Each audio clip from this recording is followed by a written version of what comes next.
10 ಡೇಸಲ್ಲಿ ನಾನು ಎಷ್ಟು ವೆಯ್ಟ್ ಲಾಸ್ ಆಗಿದ್ದೀನಿ ಅಂತ ಗೊತ್ತಾ ನಿಮಗೆ? ಹಾಯ್ ಎಲ್ಲರಿಗೂ ನಮಸ್ಕಾರ. ನಾನು ನಿಮ್ಮ ಪ್ರೀತಿಯ ಆರ್ಜಿ ಗೌಡತಿ. ಸೊ ಏನು ಗೊತ್ತಾ ಮ್ಯಾಟ್ರು, ನಾನು first biggest suggestion for weight gain, weight loss, ನೀವು ಏನೇ ಲೈಫಲ್ಲಿ ಮಾಡಿಫೈ ಮಾಡಬೇಕಾಗಿದ್ರು ಇದು ಒಂದು ಹೇಳ್ತೀನಿ. ನಾಳೆ ಮಾಡೋದನ್ನು ಇವತ್ತೇ ಮಾಡಿ, ಇವತ್ತೇ ಮಾಡೋದನ್ನ ಈಗಲೇ ಮಾಡಿ. ದ ಬೆಸ್ಟ್ ಥಿಂಗ್ ಅಂದರೆ ಏನೋ ಬೇರೆಯವ್ರು ಹೇಳಿರೋದನ್ನ ನೀನು ಬಂದು ಹೇಳೋದ್ರಲ್ಲಿ ಏನು ವ್ಯತ್ಯಾಸ ಇದೆ ಅಂತಂದರೆ ವ್ಯತ್ಯಾಸ ಇದೆ. I will give a example.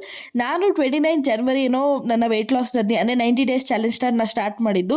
Instead of that ನಾನು ಯೋಚನೆ ಮಾಡ್ಬೋದಿತ್ತು, ಈ 3 ಡೇಸ್ ನಾನು ಚೀಟ್ ಮೀಲ್ ಮಾಡಿಬಿಟ್ಟು ಫೆಬ್ರವರಿ 1 ಮಾಡೋಣ, ಮಂಡೇಯಿಂದ ಮಾಡೋಣ, ಟ್ಯೂಸ್ಡೇಯಿಂದ ಮಾಡೋಣ ಅಂತ ಅನ್ಕೋಬೋದಾಗಿತ್ತು. But I did not do it. ಆ 3 ಡೇಸಲ್ಲಿ ನಾವು ಎಷ್ಟು ಕ್ಯಾಲರೀಸ್ ತಿಂದಿರ್ತೀರಿ ಅಂದರೆ ಅದನ್ನು ಕರಗ್ಸೋಕ್ಕೆ ನಂಗೆ ಇನ್ನೊಂದು 30 ಡೇಸ್ ಬೇಕಾಗಿರುತ್ತೆ.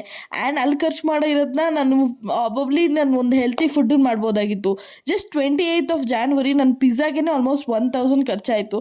ಸೊ ಅದ್ರ ಬಿಟ್ಟು ನಾನು ಈಗ ಸ್ಟಾರ್ಟ್ ಮಾಡಿರೋದ್ರಿಂದ ಡೇ 10 ಇಫ್ ನಾಟ್ ನಾನು ಫೆಬ್ರವರಿ 1 ಸ್ಟಾರ್ಟ್ ಮಾಡಿದರೆ I would be at day 7 ಅಷ್ಟೇ. So hope you understand, in 80 days ಇದೆ ಅಷ್ಟೇ ನನ್ನ 90 ಡೇಸ್ ಚಾಲೆಂಜ್ಗೆ. ಸೊ ಯಾವಾಗಲೂ ಅಷ್ಟೇ ಇವತ್ತೇ ಈಗಲೇ ಮಾಡೋದನ್ನು ಕಲೀರಿ.